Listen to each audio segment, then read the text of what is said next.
I'm Jeffrey Daugherty, the Christian Whistleblower. I'm Jeffrey Daugherty, the Christian Whistleblower, and these are the original teachings of the Christ, our ongoing series of looking at the teachings of the Christ in chronological order so you can get an idea of what he was talking about, and one lesson can build on the other, and we can begin to understand the true teachings of the Christ and not just what we've been told and sold. I spent 20 years as a licensed minister with 3 of the largest denominations. I am a Bible college graduate. I have over 100,000 hours, as everyone scurries to do math, of study in the biblical scriptures. And I have Bill Durr as a subscriber, and I'm very happy to say that. Good guy. And I got a nice letter from Wyoming, a nice letter from Connie, and it was a nice letter of encouragement. She put a nice check in there. And I got to tell you, folks, this stuff does more than you can ever imagine, because all day long, I get told that I'm the Antichrist. Then again, you may just be the Antichrist. I get told that all day long. I get, jumped on and pounded on. And, I'm a big boy, and it really doesn't bother me. But it's nice every now and then to get some good feedback from nice people. And I do appreciate every single one of you that takes the time to write. I do appreciate every single one of you that takes the time to give, that takes the time to purchase Mistec bands through me, and that takes the time to help me help you. So I appreciate you very much. Left-handed salute, nothing meant by that, just this thing's in the way. And I do appreciate you a lot. And we're going to jump right back into our series, the original teachings of the Christ. And we're up into the book of Mark now. And let's just jump in without any further ado. Let's go to the original teachings of the Christ. And we're looking at the poor widow's offering. Now, almost everybody is aware of this little story. Almost everybody's heard this. Almost everybody understands this. The lady, put her little bit in, and all the rich people are watching. And the Christ was sitting up. He was watching the treasury. Now, I don't know if he was watching the treasury for a reason or if he was just checking things out. I don't know. That's interesting. He was watching the people come up to give their offerings. I wonder if he was watching to see if it was fewer people than usual as a gauge of how effective his ministry was. It's probably something I would do. But anyway, he sat against the treasury, and he was beholding how the people cast money into the treasury and how many that were rich cast in much. So he's watching people go up to the box. They didn't pass the plate, believe it or not. They had a box, and people would come and put their tithe, their offering, their ransom into the box. And then comes this poor widow, and she threw in 2 mites, which make a farthing. And what in the world are 2 mites that make a farthing? Well, let's look at verse 43 in the original Greek so we can see what a mite is and what a farthing is, so we can get an understanding of the context. So I guess it was in verse 42 that she did that. Yeah, and there was a widow. Poor, what do we mean by poor? She was poor, she was destitute. Now watch this, because I think this is important to understand, because I think there's something a lot deeper than most of us get. She was poor, destitute, spiritually poor. So it is also it's indicative of financially poor, but it's also indicative of spiritually poor. All right? Important to know the context, because a text without a context is nothing but a pretext. And she was a widow, which means that, of course, her husband had died. She was all alone. And she cast in 2 lepta. What's a lepta? A lepta is a small piece of money, probably the smallest piece of money, a copper or bronze coin worth not much, very little value. I was just making divining rods to send out. And sometimes I cut a little lepta off the end of the divining rods. That's probably what it is.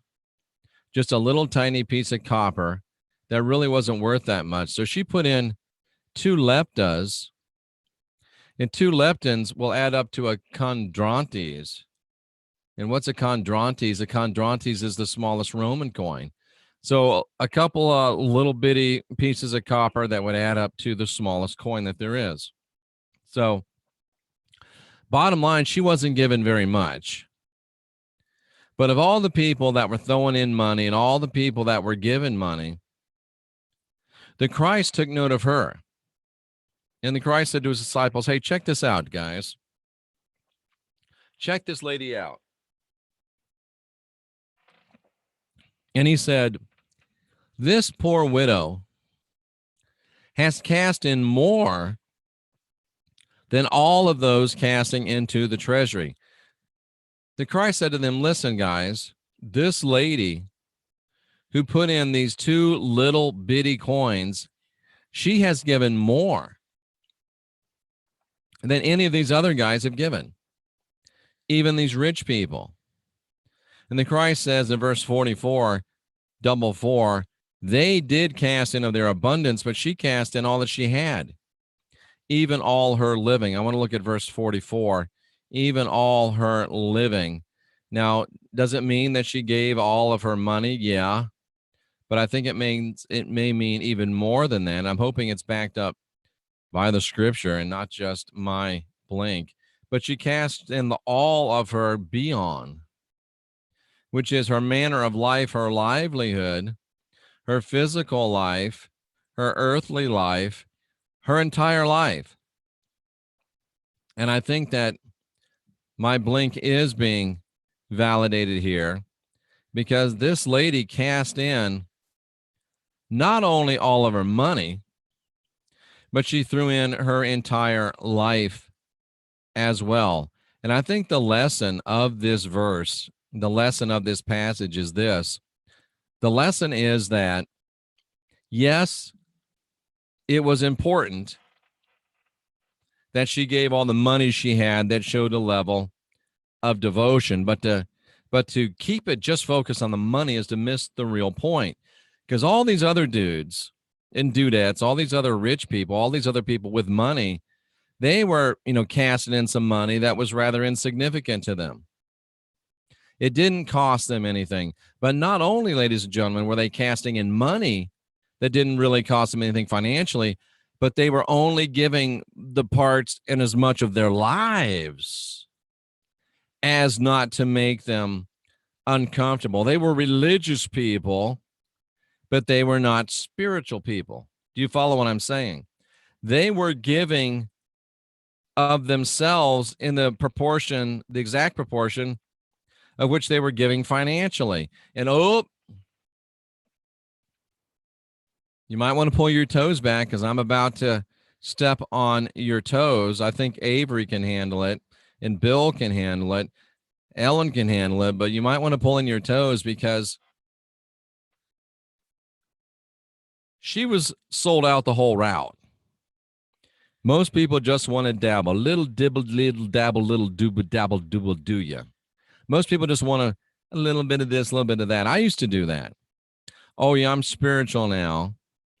I'm not involved in the fear and guilt control matrix anymore, but I'm still working my job so I can drive a Land Rover, live in a house on the shores of Lake Tahoe, go to the NHL All-Star Game, swim with great white sharks, play with the San Jose Sharks. Oh yeah, I'm woke, but I'm woke, but you wouldn't know it unless I told you. Woo!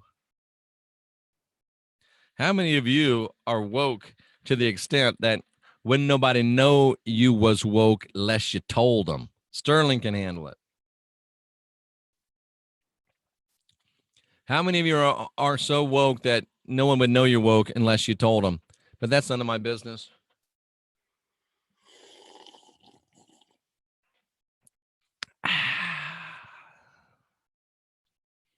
How many of you are so woke that you got to tell people you're woke? How many people are so woke that people know you're woke before you even say you're woke? Great story. I was picking up some Thai food a couple nights ago, and I walked into this Thai restaurant, and I didn't really think about it, but I've been making some broadcasts, and I was wearing the Jesus Slaves t-shirt that you can get in the NCK store on jeffreydarty.com. I'll just show you what it looks like so you can see what I was wearing. Give you some context. I was wearing this shirt. Whoops. I was wearing this shirt when I went to the store. Let me get to the store. Let me just click on this shirt so it'll get me over, and I can go on apparel and look at the other shirt. So I was wearing this shirt right here, and I'm waiting to pick up my takeout, right? And some guy walks up to me and says, "So tell me about the shirt, bro." And I immediately kind of sized him up, thought, is this a guy about ready to take a punch at me, or does he genuinely have an interest? And my blink told me, oh, he's not going to hit you. So I told him about it and told him what it was all about. And he says, you know what? I used to go to Tommy Barnett's church in Phoenix, Great Big Assembly of God. He lives not too far from me. And he says, my buddy and I have realized that religion is a racket. And his name was, what was his name? I know I should have wrote it down. But he said he was going to contact me, check out the website. I may be a little too much for him, but it's nice to know that wearing these things, sometimes you do get some attention, and sometimes people do ask you questions. And at least I was able to provoke some thought with this. And, maybe even if he doesn't end up contacting me, he still is thinking. And when I wear this shirt, I also get a lot of looks. No one has ever asked me about it, but when they see Plastic Jesus, Soylent Jesus, they're like, whoa, what's that all about? I can see them looking at me. Again, I don't get a whole lot of actual comment on this shirt.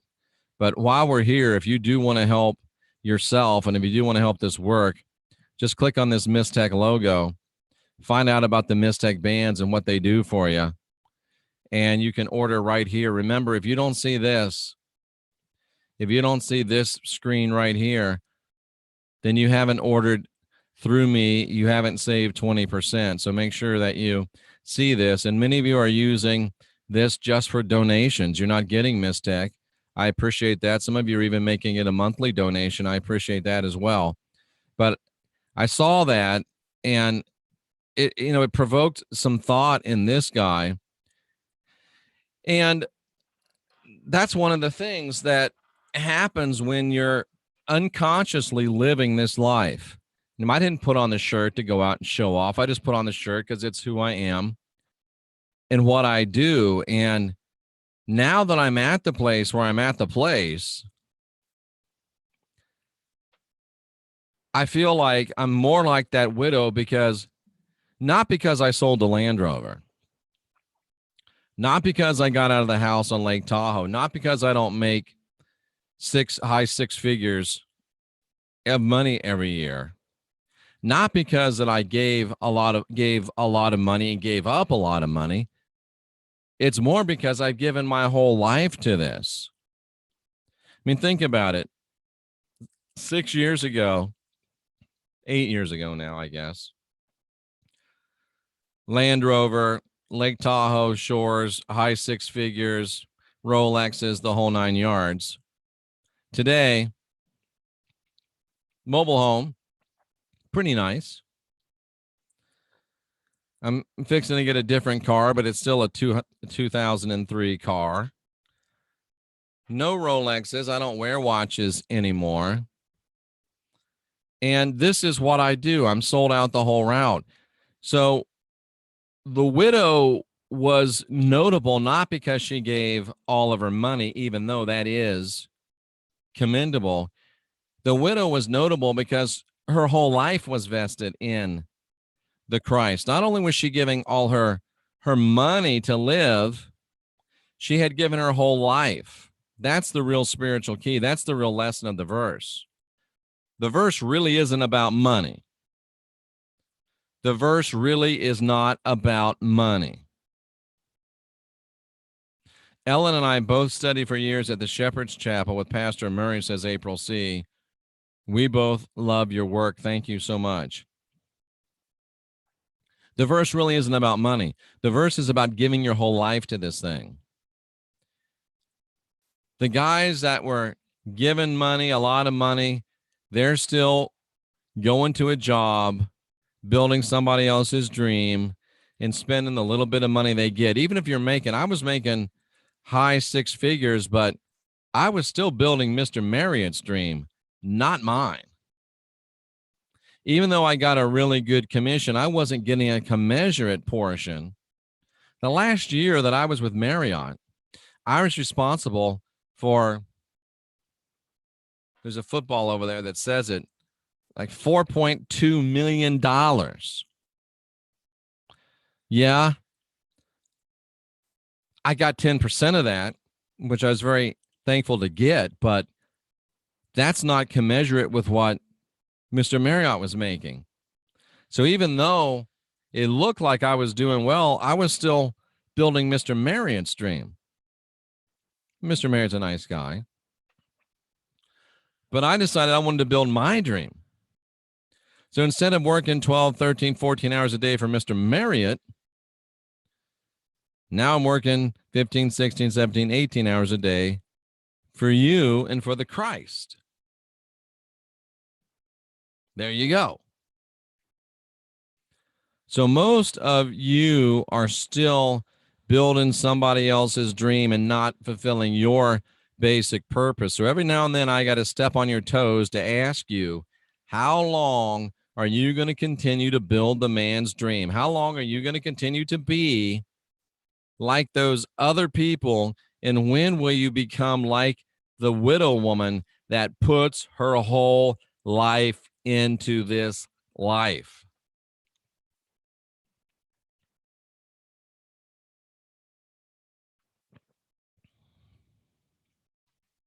It's like, when is Heidi Vandenberg going to stop selling real estate and just go full-time in her astrology? I know I'm picking on Heidi, but it's the same thing. You know what you're supposed to do. Or if you don't know, you should know and get to know. And then get to doing what your basic purpose is. Get to doing what your basic purpose is and stop building somebody else's dream. That's what the parable, the story of the widow woman is about. It's not about money. It's about you, your life. It's about giving your all, throwing all in. It's about throwing all in. Sterling, come on, brother. I know Mr. Marriott's a Mormon. And one of the reasons why I liked working for Mr. Marriott is, even though he was a Mormon, everything was done on the up and up. Everything was done with integrity. Sells porn in his hotels. Well, everybody sells porn in their hotels. And we're talking about, you know, it's not John Holmes and what's that other guy's name? Ron Jeremy and Marilyn Chambers and all them. It's not that. It's, you know, the Cinemax at night, fluffy porn stuff. Not saying it's right, but it's not really porn. That's not really fair, Sterling, in my opinion. And, you know, people used to say that to me and like, oh, so you prefer Paris Hilton and that family. But anyway, hotels have adult pay-per-view because they make good money off of it. But anyway, let's don't get sidetracked onto that. So the parable is not about money. The parable is about life, giving your whole life. And my job is here to ask you, when are you going to start giving your whole life? Because some of us, our backs are hurting from carrying your load. Because until you give up. And it's just, that's a disagreement, Sterling. We can disagree and still be friends. Until you start doing your great basic purpose, then Sterling or Avery or Greg or somebody like me has got to carry your load. And we can't do it as well as you can do it. So not only are we having to do your job, we're not doing it as well as you could be doing it. So help a brother out, help a sister out, find your great basic purpose, embrace your great basic purpose. And Iowa X says, is this related to the let the dead bury their dead? Quote, oh, good, my meals are going to be ready. $11 a meal I found, locally sourced, organic, right here in Clearwater. It's awesome. You can find it if you look for it. Let the dead bury their dead. It might be. Very, very interesting. So there you go, ladies and gentlemen. The original teachings of the Christ. What does a Christian whistleblower mean? Someone over on Periscope asked that question. I don't know if they're watching through Facebook or through Twitter, but they asked, what does a Christian whistleblower mean? It's a fair question. Let me answer that for you. Some time ago, somebody went on Coast to Coast AM and said it as a derisively of me. He's like Snowden. He's a whistleblower. Because they obviously thought Edward Snowden was a traitor and all that. I happen to think he's a patriot. And somebody told me about it, and I thought, he's a whistleblower. He's a Christian whistleblower. And even though it was meant to be derisive, I thought, that's good stuff. And I remember Scotty Roberts said to me, ooh, that's good stuff. So I adopted it. And if we keep the Edward Snowden analogy, Snowden was in the NSA, right? And he was an NSA whistleblower. He got kicked out of the NSA because he was a whistleblower, but he still is an NSA whistleblower because he's a former NSA guy. I guess I technically did get kicked out of the Assemblies of God. I did get kicked out. I got the left-footed fellowship. So like Snowden, I saw the cracks and the lies and the falsehoods and the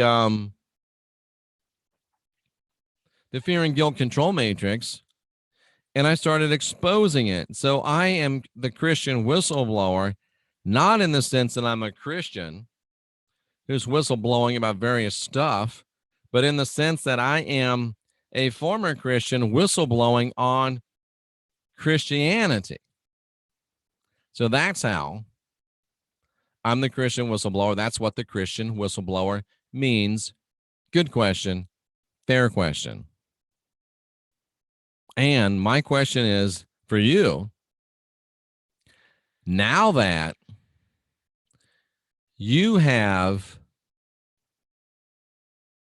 heard the story and understood the story of the widow woman and what it really means, my only question for you is, what you gonna do now that the truth has broken out all over you, brother? What you gonna do? If not you, who? If not now, when? I'm Jeffrey Daugherty, the Christian whistleblower. I know it's easier to fool someone than to convince them they've been fooled. That doesn't mean we're going to stop trying. We're the Gospel Truth Army. We're marching on. Guide your own spirit, master your own ascension, be your own guru. Business is a booming. March on. Woo, GTA. Fearlessly ask questions, question answers. And above all else, go all in and unindoctrinate yourself. My back's killing me. Come on, go all in, man.